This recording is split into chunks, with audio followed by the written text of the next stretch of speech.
Mind the Gap, Convergence of Marketing and IT. And two things stood out. One was an article that Harvard Business Review did, which was the rise of the chief marketing technologist. I think if HBR writes about it, then yeah, in some sense, marketing and technology are merging with each other. And the second one was a study by Forrester, which said by 2017, and this they predicted 5 years ago, by 2017, the marketing teams would be spending more money on technology than the CIOs would. I don't know if that is going to happen by 2017, the jury is still out on that one, but I think marketing teams are definitely spending some money on technology. Okay, so that started happening. If nothing else, there is a huge requirement of collaboration between the CIO and the CMO for creating the brand experience that we need in today's digital world for the netizens who are our audiences. Given that in mind, I'm going to start the discussion from Vitika. Ladies first. How important, first of all, let's define this. How important is technology for the success of a modern marketer? Very clearly, the answer is it's immensely important. I think marketing has always prided itself on proximity to the consumer and knowing the consumer inside out. And now the reality that faces all of us is that the consumer has adopted technology in a massive way. So us not being able to understand the biggest thing that he's using is something that a marketer today just cannot afford to have. Whether we look at it in terms of the mediums, today traditional marketing is seeing a dip. Digital as a percentage of spends is going up. Or it comes in terms of messaging. Today consumers are not interested in one-way broadcasted messages. They want to engage with the brand before they actually buy the brand. Or if it is in terms of almost all our marketing operations, whether it's campaign management or it's social engagement or digital acquisition, I think technology is the underlying factor for all of them. So we accept that. So therefore, I'm sure you invest a lot of money into technology. Two areas. One is, of course, using digital as a media, and therefore you can measure engagement and clicks or even acquisition. But when it comes to investing money into technology platforms, how does your organization calculate the ROI? Okay, so this ROI debate I think is like a really tight one, because anyway it's difficult to calculate ROI, and then ROI in marketing is difficult, and then ROI in marketing using technology is like a triple whammy. But I think what really helps is that if one has the objectives clearly in mind, and I think that's where marketers again need to play the role of actually a harbinger of change, where they need to convince their senior leadership in terms of saying that ROI is not always in terms of financial returns. In the long run, clearly yes, but we could be doing an initiative for financial returns, we could be doing an initiative for, let's say, efficiency, or we could be doing an initiative for effectiveness. Now the metrics that go into each of these three is very different. So if it's just about financial returns, then there's a cost and there's a return that you're getting. If it's efficiency, then it becomes superlatively complicated. But one needs to break it down into metrics, which may not at phase one really translate into rupees. Or effectiveness, for example, will have a whole string of performance-related metrics associated with it. I think where the gap really widens is that today digital is such a lovely word that everybody wants to go digital. But everybody's objectives behind digital are different. So if you were to speak to the CIO, he wants to go digital because he wants to get into this new technological thing which is going to make a lot of difference to the world. If you speak to the chief sales guy, he wants to get into digital because he wants to double his top line. And if you go to the marketing guy, he's still talking really ancient words like loyalty and things like that. So I guess somewhere everybody is going digital, but the paths and the objectives that they are seeing is very different, and that's when ROI becomes like a completely difficult thing to calculate. So I think that synergy of objectives of knowing why we are doing what we are doing is where a lot of the fight lies, but I think that's a fight that must be undertaken for the longer digital well-being of the organization, if I may use that word. Thank you. So you brought in two things. One is that you're saying that the marketing person needs to be a harbinger of change and possibly needs to advocate the changes within the organization. And second is that when you're investing in long-term platforms, it is very difficult possibly to calculate the ROI. That must be making your life very tough, Sandy. Also, before I actually get you to speak on this, I must tell you this. Till about, I think, 4 years ago, no technology company was actually talking to the marketers. I Oracle possibly for 7-8 years, where they used to do the workshops around I think SaaS workshops, but not otherwise no. So today on the CRM side, on be it Salesforce One, be it SAP, be it IBM, be it Microsoft, everybody is today talking to the marketer, apart from the CFO, CIO, and the CEOs that they're talking, right? But how are you enabling the challenges that the CMO faces internally on convincing the organization that you're not going to get the returns in the same financial year and that you must still make this bet and invest for the future? So what are you guys doing? So, very valid point, Dipali. I think that has kept us awake for a very long time now. One of the things that we strongly believe that there has been a very seismic shift in where the money lies. Okay, so there has been an empowerment in the organizations to more LOBs, not only specific to marketing but otherwise as well. So there has been a little shift from the CIOs and the technology people, and they are, what has happened was that there was a fatigue factor where everybody was looking at a CTO or a CIO as a cost center, right? So whenever a CIO used to walk into a room of a CEO, so he was kind of, there's a budget ask, right? There was a CEO who made a comment to me when I was talking to him a couple of years back, and he says, where is the time for a CIO? Because he's having breakfast with you and a lunch with some other brand of yours and the dinner with somebody else, and where does he have time to work, right? So I think that is the kind of an impression that the CEOs carry. And at some point of time, we clearly saw that there was an unsettled thing in the organizations, and they were trying to now move the budgets and ownerships to the LOBs. And I think it started happening somewhere about 4 years back. And that's the time when SAP also started, moving to the direction of beyond ERP, so to say. And we had some acquisitions in terms of business objects, where the analytics was the portfolio and the other products which we picked up. And there lied the need for us to start the dialogue with the LOBs, and marketing was in the forefront in that sense. So that's where what we did was we actually, all of this, you saw the sports stuff, and you saw the us coming in the forefront and having design thinking workshops, getting CMOs and CIOs getting into a room and making them understand to go through the journey of selection of platforms and technology together. Because the problem of a CMO and the problem of a CIO is common, because they are trying to solve the problem of the company. But CIO doesn't understand, because he has kind of come up from that technological world, that for him to interpret the needs of the business to a CEO is very difficult. But if he has a handheld person in terms of a CMO who goes and says, I need it, but I need a technology support, there the team works. So we started talking to CMO and CIO combination, and most of our communication was actually addressed to a CIO in a different way and a CMO to a different way, but it was talking the same language. So are you talking, even now continue to talk to the CMO as an influencer, or is he your target customer in terms of having control of the decision? Has that changed? I think the jury is still out. Okay. I don't think that has completely happened. Okay. But I think to a large extent the influence has increased. Okay. So I would put it that, if it was like 10%, it has actually crossed that 50% level.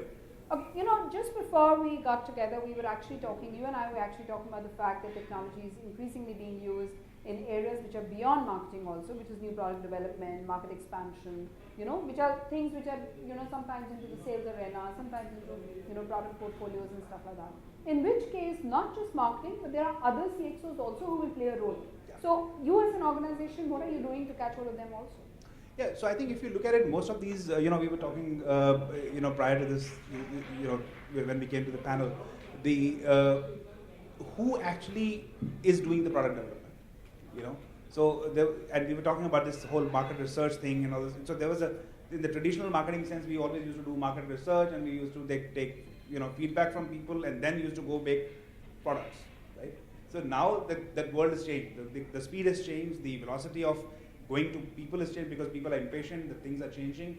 So there's never a perfect product that you can launch, right? So you just launch something and then start taking feedback from people and how they are reacting, and the product development actually starts starts from there, from the first launch. And I'm sure Ash can add to that. But important is that the chief revenue officers, the chief sales officers, the people in the field, they are actually the guys who are actually collecting the information and bringing it back and saying, make the product.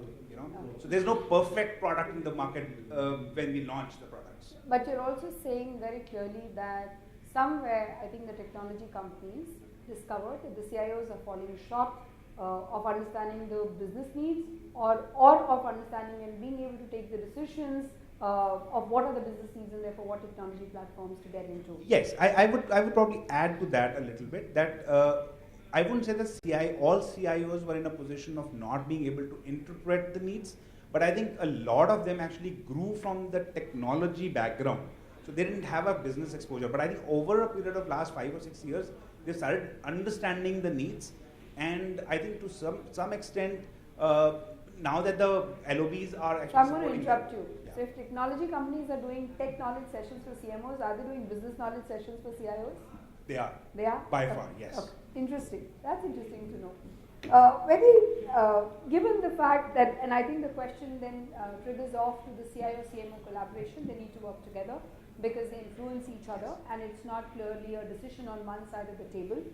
I'm going to ask you to give us some examples of where the CMO-CIO collaboration you've seen working very well and where it hasn't worked well, be it your organization or be it another organization.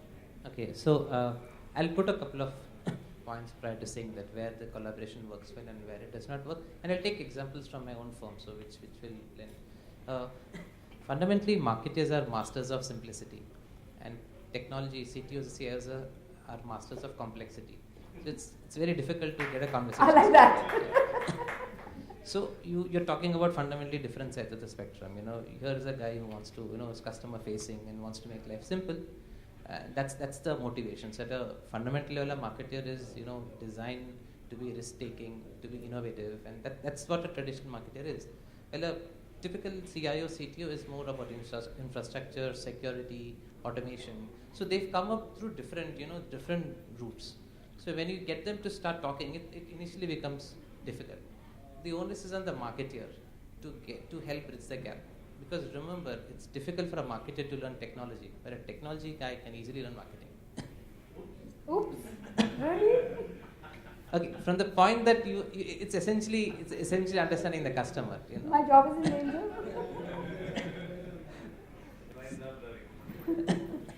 So and there's a communication, the way they are exposed to, that's the way you've been in your career. So it's on the marketer, the onus on the marketer to try to bring the conversation, lead the conversation forward. I'll give you 2 examples, as I said, from my organization, and both are recent. So I did not know you're going to ask me this question. This is as recent as last week. So we are going into programmatic buying for display media, and there are a lot of benefits in doing programmatic buying. The first step in doing programmatic buying is to get a lot of customer data on your online transaction platform as to what are they doing, so that it can be fed into your ad serving module, and it can do great ad serving and efficiencies, and there's an entire argument and all that. So we had a 2-day workshop at our tech center, which is in Hyderabad, and people from our agency were there, and I was leading the conversations. And it was 4 sessions over 2 days. The first session, which was half a day, everything was cold and nothing was really moving. Over lunch, the bridge started developing. Second session onwards, I was a spectator because the CIO had already started speaking to the agency. When he got to understand how much of great stuff he was doing for the firm, and they gelled very well. So for us, it was just to keep the conversation going, get him to understand that your inputs help us do business. And as Sandy just pointed out, they never knew what is their impact on business. And this is a great example of how they can help business achieve objectives, lead to cost saving, better efficiencies, customer acquisition. They've never been exposed to that. They've been exposed to infrastructure, security. We had a password policy which was you had to change your password every 30 days, which is so tough. So they're exposed to all that, and they fear anything happening. The second point where they may not collaborate is when you do technology developments outside of the firm. So if we were to import technologies from a SAP and an Adobe, then you have a tough life. You have to make them, you have to convince them that this is for the benefit of the organization. It is not that your fortress is being, under attack.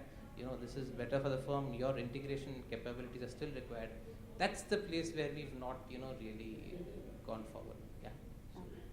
So, he named a lot of technologies. And, I was going to ask you this question, saying, and you've been, a banker and then a founder of a company which deals in some way with the digital space, right? So how do you make sense of which technology to use, what to buy, what not to buy? What are the tips that you can give us? I think just before that, this context of CMO and CIO, I think, let's say 5 years, 10 years back, these are two independent functions, right? I think there is really need for these two functions. Today they're moving towards each other. Now let's talk about a company like MakeMyTrip or a Flipkart. How quickly the page downloads to how you go through the workflow and how many clicks you have to do to finish a transaction. Who is responsible for that? Is it the CTO or is it the CMO? Who is deciding that? To my mind, both. Exactly. So as the whole digital convergence, where these are two things. One is how the platform is converging, and second, how the role of a marketer is expanding. From a traditional communication, media management to managing the customer experience, customer workflow, the UI, the UX. So I think the great thing is that they're really not at conflict because the need to collaborate with each other is very, very dominant. Even today, if they have to if MakeMyTrip has to continuously watch how many people have dropped out and have to call back, the marketer needs the technology guy as much as the technologists need the marketing guy to drive the closer on that funnel. So I think that's a great story. The interdependency is a great one. Coming back to what you're saying, the new age companies or the way the product is getting developed, what Sandeep was talking about, any startup or any kind of new creation today is about, there's a concept called MVP in the entrepreneurial world. It's the minimum value propositions. So classical marketing was about creating the maximum value proposition. You do market research, you did everything, you did your packaging, create the whole customer proposition because you're launching a new product or a new insurance company or something like that. But today the whole product life cycle is different. If you take 9 months to launch a product, sorry, you have lost it. By that time somebody had taken that person. So the whole concept of MVP, the minimal value proposition, makes it more technology dependent. So I think coming back to this, how do you choose these tools? What do you like to do? I think here my thoughts are a little different. It's like a story, the classical, maybe I become an entrepreneur, so I see both sides. So one story is that, hey, there's a valley and you have to go and let's say enter that and find out a roadmap for that. One approach is that you try to find out which is the nearest mountain to that valley, go to the top of the mountain, map the valley, from there you make a strategy how you're going to carve it out. Or today's reality is that you just enter the valley and then you keep navigating across the way. So I think in terms of the tools, you have to really go by what Kritika was also highlighting in terms of what's your core objective. What do you want? Is it a transaction platform? Is it a search platform? Or is it a comparison platform? I think you start and build it block by block. Secondly, this technology ecosystem is also very, very overwhelming. I get scared. If somebody has to do that, you have to manage the social media, then you have to do the search engine optimization, you have to do your SEM, you have to see the great bounce rate is below a particular level on your website, and manage the call center calls, IVR interactions, and develop the mobile app, and see why people have not turned up today, and then why they are not using it, and the footfall onto the website. So I think if you look at this whole ecosystem, it's hugely complex and it's evolving. Again, my take on this, how we have approached it, that we try to keep it simple. Like we are providing protection for mobile, but there is no search for this. Again, refers to today's morning discussion, what Bill was talking about. There's nobody searching for mobile protection because they don't know. Then we got into break fix, repair for mobile. You find out thousands of search. So that becomes a surrogate. So I think keeping an open system and bringing a modular structure is really the option. Second phase is about when you have a lot of customers, lot of transactions. investment into CRM and data mining, all those really become, unless you have 200, 300,000 customers talking to you on a weekly or a monthly basis, I think you should not be looking into investing into that. And so that has been, it's an evolving story and it's continuously changing. If you try to put the full blueprint, I think you'll never get it right. You know, two things are to my experience. One is I think that's when the collaboration comes to the fore completely, which is in terms of taking decisions on what technology platforms to go into. And I think the example that you gave of getting them to engage with your marketing partners is a great idea. It's not just, it doesn't just stop there, it's sometimes information. And this happened to me 15 years back where I was talking about doing our budgeting for next year. So I was talking to my CIO and saying that, look, I think we need to invest in something like this. The cost that we're talking about there is in the range of 2 to 3 crores. And his context was that I think it's very expensive, etc., etc. It is going to enhance our customer experience considerably if we were to do it on our website. And I gave him a sense of the kind of money I'm going to spend on the TV budgets, let's say. If I were to do a television campaign, it was also under discussion. The moment he heard that amount, he said, let's do it very quickly. Because he says that, I know the value addition this is going to do, and I was only comparing it to the other technology product costs that I was considering, and his whole context, changed, hearing upon, what are the other kind of marketing budget spends that we're going to have. Dipali, just one addition to what you just said was that this whole interdependence thing, right? And you mentioned about Flipkart. You know about this whole sale thing that happened with Flipkart? And there was this whole debacle of that sale. Yes. Now, who to blame? Look at it from that perspective. Their interdependence is so high. Is this that technology that failed them? Or was it the planning or marketing that failed them? So let me come back to that. But I want to now get Alok into the discussion. And Alok introduced himself saying that, I'm a B2B marketer, right? All the discussion that we've been having is on platforms and, creating brand experiences, especially in the digital world, for the end consumer, right? His end consumer, is not so much on digital. So Alok, how does this make sense in your kind of a company where you have to, still maybe decide the marketing priorities and then look at them and say, okay, do I need any technology intervention over there? So how does it happen in a B2B space? You're right. All the conversations so far have been about B2C companies. Yes. Engagement, efficiency, performance, so on and so forth, where you're trying to sell a product or an experience or create an experience in the digital space, largely fueled by social media, right? There is a tendency to confuse social media and digital, which they're not the same things, right? But we sort of use them interchangeably. In our case, social media obviously doesn't play a specifically important role, largely because my every product that I sell is worth about 20 lakhs and over. So it's not something I can ever expect to sell online. My customer is, us is a unique industry because while our customers are very, very rich, they're very, very affluent, they have money, anything that money can buy. So they will buy the latest high-end device, they will have the tablets and the phones, and they will use it for basic mobility. Because it's a mobility-fueled business, right? So it's a very different environment. The way we look at digital is in a couple of ways. I have about 300 large customers. Now these customers are typically customers who buy about 500 vehicles and over from us on an annual basis. A typical net worth of this customer is about 500 crores to about 1500 crores, in some cases even 5,000 crores. So there's a famous story, and I must tell you this. Our chairman flew down in his private jet and landed at the Bombay airport. And as he parked his aircraft, when he finished parking and he deplaned, next to it was the aircraft of one of our customers. So, Mr. Hindu just sort of stepped back and saying, "Oh, really? Whose aircraft is this? This is VRL's aircraft."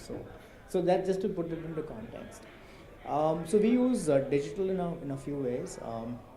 One, we use digital. We try and use digital to facilitate our channel partners. Our business is not direct to customer, and our business is primary to dealer, and dealer does a secondary to customer, right? So we are using digital technology to facilitate conversation and transaction with dealer. We are using digital to facilitate the salesperson. So I have a very large set of salespeople who don't do primary sales to customer.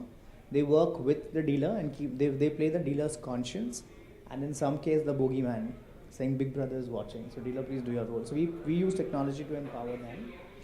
They will go and help the dealer salesman close the lead. So we've just, for the first time, I think in our 65 odd year old history, given the entire Salesforce tabs. The entire sales module is now on a tab. So, customer proposition, right application, the kind of products that he should buy, what modularity is available, etc. What's the pricing options available? It's a complex purchase. They've now been empowered by tablets, so they use that effectively. We've created user groups for our channel partners. We use technology to push information to them. We are encouraging them to talk to each other, which is proven to be a bit challenging because of the profile of who they are. But that's something we are doing as well. So we use digital differently. We don't use it in the way that B2C companies do. And this whole divide between CMO, CTO is absolutely real. So let's not kid ourselves. Yes, there should be interdependency. The reality is in most businesses that interdependency is only felt by the marketing person, not by the CTO. The CTO is protected by virtue of his experience, by virtue of the fact that they have an interest in creating this whole aura of digital is a monster, and only I can tame this monster, right? So that's a myth that they it's in their interest to propagate that myth. CTOs don't feel the need to engage with marketing partners because in our organization, for example, the CTO is the final conduit for all technology related solutions. So I have a need, I have to necessarily go and sort of work with him, and he can put me into a queue saying, yes, I have your request, it's 20th on my list. So then how do I bypass that? I'll go and work with my board and my managing director and then put pressure through him to say, isko fast track karo. But that's the reality of life, yeah. So Thanks very much for that. So now, coming back to that question. So it failed on that day, and we face that issue first of every month too. Because on first of every month, we open bookings for our 1,78,000 members for some resort that they want to go and holiday in, right? And so you tell me, who do you think is to blame and how do we sort it out? And then I will share with you the experience we have internally. No, I think it's I don't know what went behind that, frankly. So I shouldn't be probably commenting on the instance. But I think, as you rightly said, it happens to you. It happens to most of the other players in the digital world. And I think somewhere this whole teaming thing, while planning, the CTO was not part of it, or when CTO was planning the technology, the expectation was very different. So I think it could be both. So I think at some point of time, this interdependence has to become real. And what Aru just said, that the problem still exists, and I was alluding to the same when I said, the money is not with the CMO yet.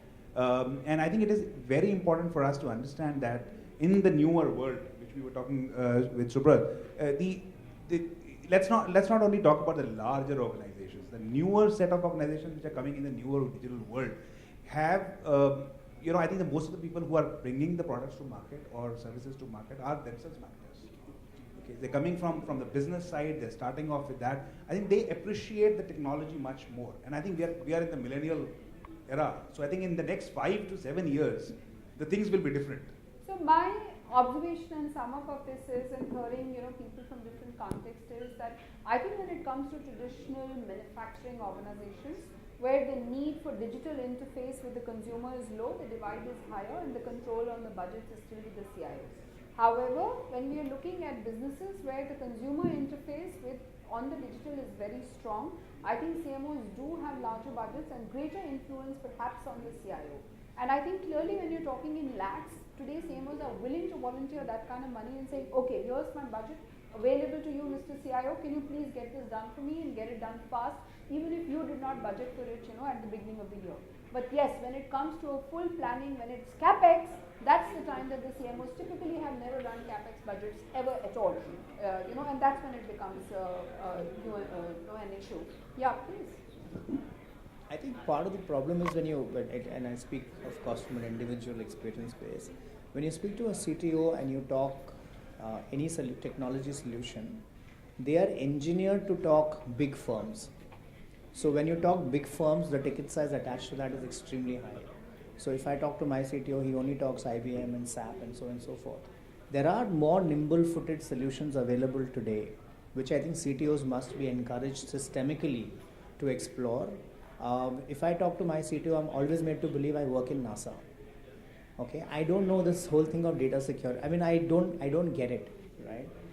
I just don't get it. But if you talk to him, everything becomes a security issue. Even a website becomes a data security thing, and I don't get it at all. So we have massive arguments over it, which I lose all the time, because I am not able to find a plausible argument back to say, let's try a more nimble-footed, more efficient, more cost-efficient, time-efficient solution. And therefore, I think CTOs largely set the organization up for failure by insisting on marquee names where they know that they are protected.